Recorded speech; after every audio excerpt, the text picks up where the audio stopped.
we're pretty sharp in what we're trying to do, take away the three-point shooting. I thought offensively threw the ball around a little bit, and they recognized that we weren't nearly as sharp as we were the other night in terms of getting guys open and running our offense the way we wanted to. But obviously, very happy that we got the win, and now we're in position to play a game, an important game with Virginia.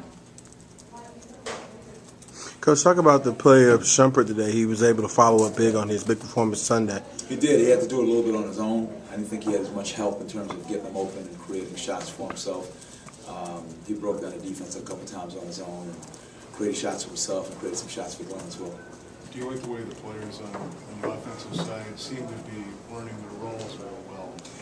Yeah, I think they know their roles, and they are learning their roles better. But I didn't think we executed well in the first half. We were throwing the ball around a little bit, and obviously very pleased that we're up 18 at the half. But they recognized it too when we walked in the locker room at halftime. They knew that they didn't do nearly the job they did in the last game. Is that something you're consciously focusing on? Guys like, let's say, Mo, he's not shooting, he's looking more to pass. Are they looking mainly for Rice and Shumpert? Well, I think they know that with those guys, when they got it going, they're going to draw so much cover with a lot of open shots for other people. And both of them are very capable passers. Glenn is doing a better job now, not jumping up in the air and turning the ball over.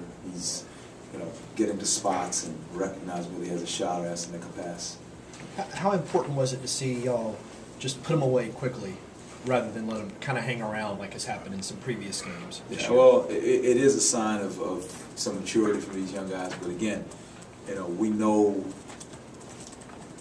that we could have done some things a little bit better. Obviously, and again, I'm not, I mean, they got a very young basketball team. It's a tough spot that Jeff's in with a young basketball team. But we've all in our careers been there at one time or another. We've all been there.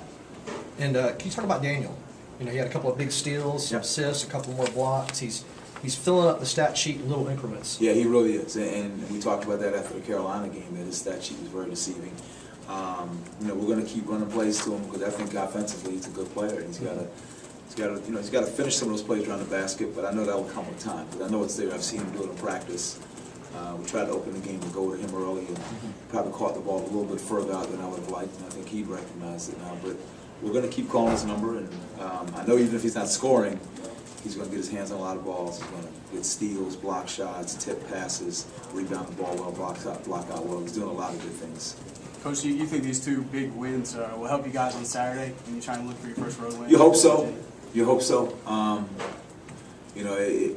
lot of times, especially on the road, it comes down to just how you take care of the basketball and make sure guys communicate on defense.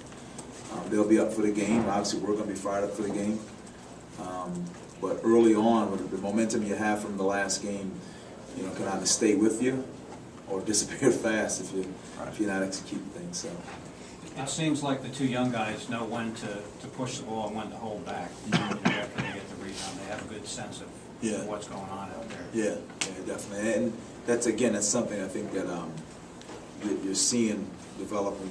These guys have seen it in practice. I think Roger might have told me that they've been very positive. We had lost some games in a row, but they had a right to be positive because they saw positive things going on in practice and they were working hard and doing the right things. And if you keep doing those things, then positive results follow.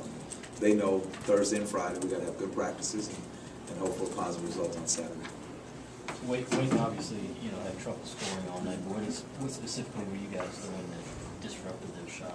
We feel like they're a very good three-point shooting team. Tonight was tough because they bring Tony Chenault back, who's really the point guard, and I'm sure there's going to be some sort of an adjustment to having him back out there after missing 17, 18 ball games. I don't know how many he missed, but he's missed quite a few games. And believe me, they're a talented team. They can really shoot the ball. They've got guys at every position that can score it. But they've had to move C.J. Harris to the point guard for most of the year, which is naturally two guards. Remember last year he was more of a two. And then you bring Chenault back tonight. It usually goes one way or the other for you. Either it works out great or guys are just out of sync. And I think our defense was good, but I think they were also a little out of sync tonight. But he's a good player. I've seen him on the recruiting trail, play for a very good AU program, play for a very good high school coach.